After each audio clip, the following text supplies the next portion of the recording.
and welcome to my October wrap-up. I've read 10 books and one little novella this month, and I had a pretty good reading month. I've had my favorite books of the year in this reading month, so it was amazing. The first book I read this month was Daughter of the Wind by Federica de Sesco, and this book deals with Rainer Steckborn, who is left by his wife and goes on a holiday to Prague and meets this Japanese woman there, and they fall in love, and he goes to Japan with her and they try to make their relationship work. And her family has a pretty unique secret that he is going to discover throughout the story. I have to say, I didn't really got what I expected. I found this book really interesting at first. I liked reading from Rainer's point of view and it was really funny and hilarious at first, but I got used to it and the story was pretty slow paced and there wasn't really a lot happening, and the big secret was just that there was a big flashback, and I didn't find it too overwhelming or interesting. And I also didn't really like that the consequences that came with flashback and so on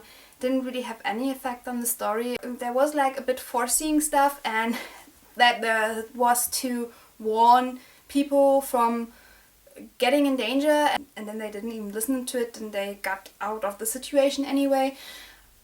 But still, I kind of liked the end of the book, but it wasn't really what I was looking for, and I couldn't really give this book a rating to because I didn't know if I really liked it or not. But I liked the end because it gave something to me, but I don't know what, and it was a weird read, and I hope the next book with Japanese background I will like a lot better.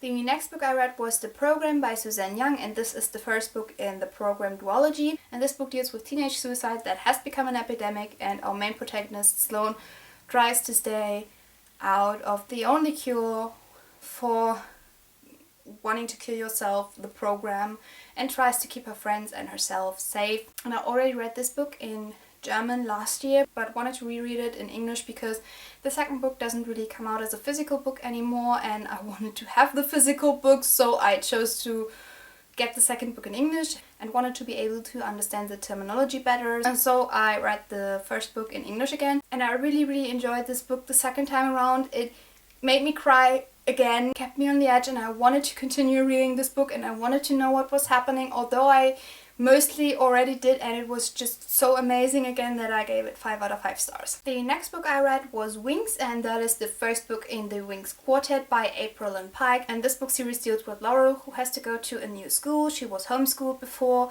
and needs to find her way in high school, and then suddenly she has a flower on her back, and with that she realizes that she isn't the normal girl she thought she was. I really enjoyed the turn on fairies in this book because normally I don't like fairy stories at all, but this one I pretty enjoyed. If it wasn't for the love triangle was really stupid and uninteresting, and it was pretty obvious who she's going to choose, and I didn't really like her choice because I didn't like the guy, and I could have get past that. I would have given the book 4 stars if it wasn't for the end. There was just it wasn't really a good end. It was like if she had just walked away it would have been so much better, but no, she didn't, and yeah, so I gave this book 3.5 out of 5 stars. Then I read The Treatment, and that is the second book in the program duology by Suzanne Young, because I needed to know how the story is going to end, and this book was also really amazing. I also cried throughout it. It was just phenomenal and as amazing as the first book, and those were really one of my highlights from this year. I was just really mind blown by this book, so I gave this book 5 out of 5 stars as well. And then, because I was still in the program mood, I also read The Recovery. That is a little novella that takes place after the events of The Treatment and follows the perspective of a character from the book series that we know. And I also really enjoyed this one, and this novella actually made me like the character because I couldn't really stand him before, and I think he was so stupid and so annoying, but with this little baby I liked him. And the only critique I have with this thing is that it ended in the middle, and I was prepared to hear the rest of the story, and then it was just like, find an excerpt of it, and I was like, what? I want to know more, I want to have the rest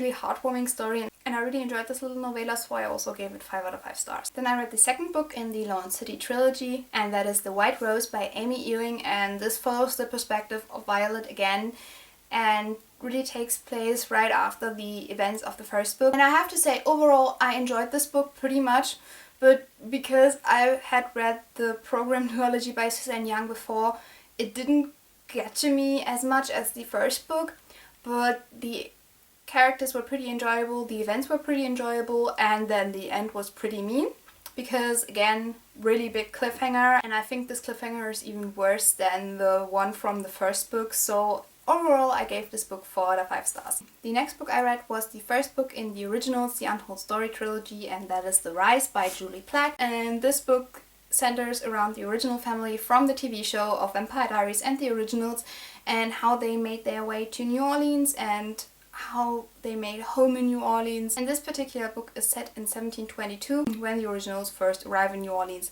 And I didn't really know what expectations I had for this book, but clearly they weren't met because I didn't really enjoy the book at all. I made a review for this book that will be up really soon, and then you can see my further opinion on it, but I was pretty disappointed with this book and gave it 2.75 out of 5 stars. Then I read Back to Her by Elke Becker, Julien Carter, Johanna Danninger, Babsi Tum, Greta Milan and Ramona Seidel. And for this book there is already a review in English and German up, so you can go and check that out if you want to. And this book deals with a watch that gets lost in World War II and deals with the stories of the people who find it and who keep it and what happens with the watch and where it goes.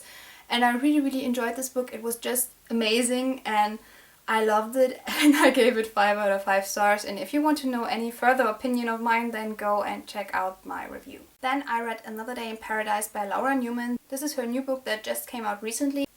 This book deals with Naya and her friends who are on their way in Texas and are basically in the middle of zombie apocalypse and try to stay alive and find a safe haven. And I have to say, I really enjoyed this book.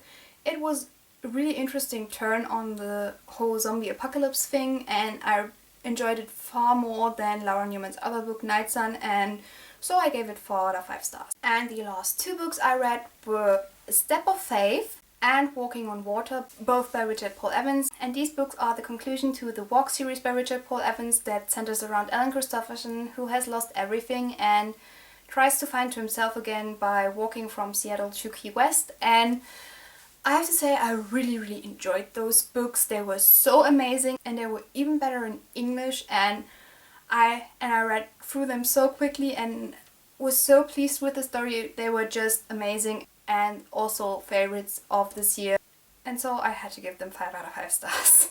So guys, those were the books I read in October. I hope you enjoyed this video. Give me a thumbs up if you do, subscribe if you want to see more, and I will see you soon with another video. Goodbye!